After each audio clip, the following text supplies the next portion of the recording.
This is a twofold question. First of all, do I encourage people to start a business or buy an existing business? I do encourage for most people buying a business is actually a better, it's a better idea. I'll explain why.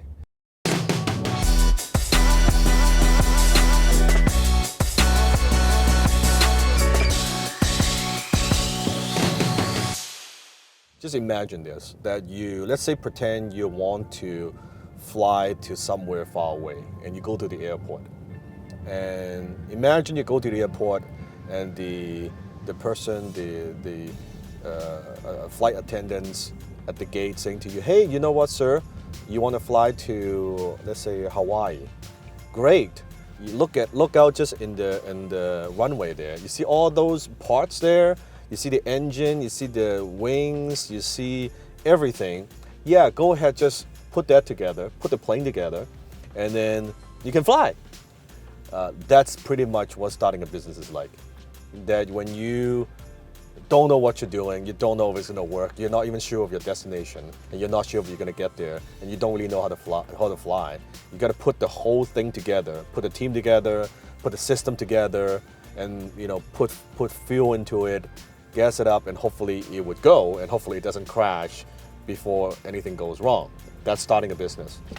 Now, buying into an existing business, on the other hand, is a different story. So imagine, same scenario, but now this time you are actually on a plane with a pilot. That's your existing business owner. That you're sitting as a co-pilot seat.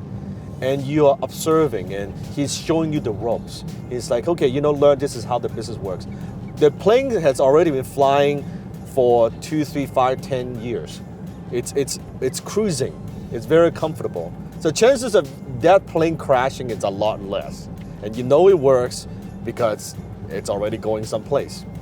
And then you're slowly taking over, and the owner is showing you the ropes. And by the time you finish the transaction, you took over the business, and now you're flying that plane. Well, the chances of succeeding is much, much higher. Now, I'm not going to get into the whole how to buy the business without a lot of your own money, or you're starting out, how should you do that? I'm not going to get into all of that. But I'm just saying, think of that scenario. That's buying a business versus starting your own. I think most people underestimate what it takes to actually start a business from nothing, from just an idea, that from execution, marketing, sales, system, teamwork, and people, raising capital, all these things that people don't think about. And most of the time, they don't have the business skills to do any of those parts, or they only have the skill to do one of the parts. And that's the challenge. So it's not the business that's the issue, it's the business person, the businessman or businesswoman, that's the issue. Now, going to your second part of your question is, do I recommend investing in real estate? I invest in real estate, that's what I like, but you shouldn't invest in things that I like to invest in. You should invest in stuff that you like to invest in. And by you asking that question, it tells me that you haven't done your research or due diligence. You're looking for, okay, if so-and-so if Dan invests in stocks, I should do stocks. If he doesn't invest in stocks, I don't invest in stocks personally, but then I shouldn't do it. It has nothing to do with that. It has nothing to do with that. It has to do with you, how educated you are as an investor, how sophisticated you are as an investor.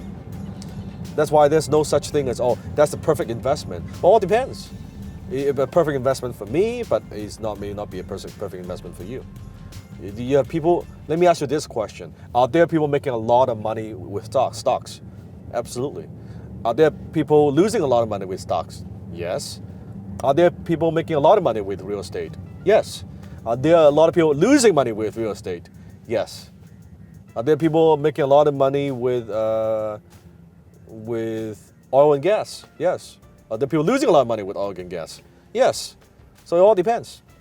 Depends on how educated you are as an investor, and how much you know about the investment. So no such thing as a risky investment. There's only risky investor.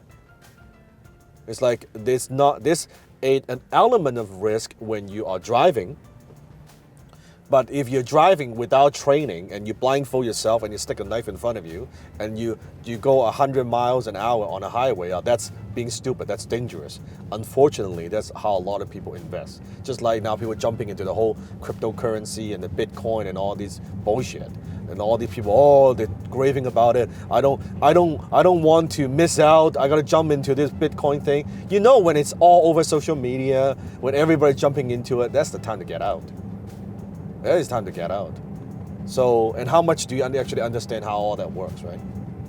And most people don't. They just buy into the whole hype, or they buy into what the media is telling them, and then they just invest.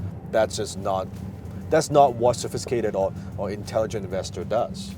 We know, and we know what we invest in. We stick with what we know, and we don't get distracted, and we are very, very focused. We're very, very focused. So it's not just investment or should I start a business, all of that. All those questions, Chris, it tells me you don't know what the fuck you want and you don't have a foundation yet. When you do have a foundation, you don't ask those type of questions because you will know, are you a business person, are you not? If you're gonna invest, you know your criteria, you know the investment type, you know you have your, what I call the investing principle that you follow that you don't violate. All the successful investors, Warren Buffett, you look at anybody, they all have their own principles that they follow and they never violate. That they just follow that, and that's how they get those returns. So that's the answer to, a long answer to your question. If you have a question for me and you want to ask me questions, comment below. If it's a good question, I think it's applicable for a lot of my viewers, I would take the time and answer it kind of like this in the new show, Boss in the Bentley. Also, make sure give us a thumbs up and click on the subscribe button and turn on notification. We upload multiple episodes per month, something like this whenever we have time. We do try to upload at least 1 or 2 episodes per week. And if your question is good, you might see your question just pops up in one of these future videos. So stay tuned. Until next time, I'll see you in my Bentley.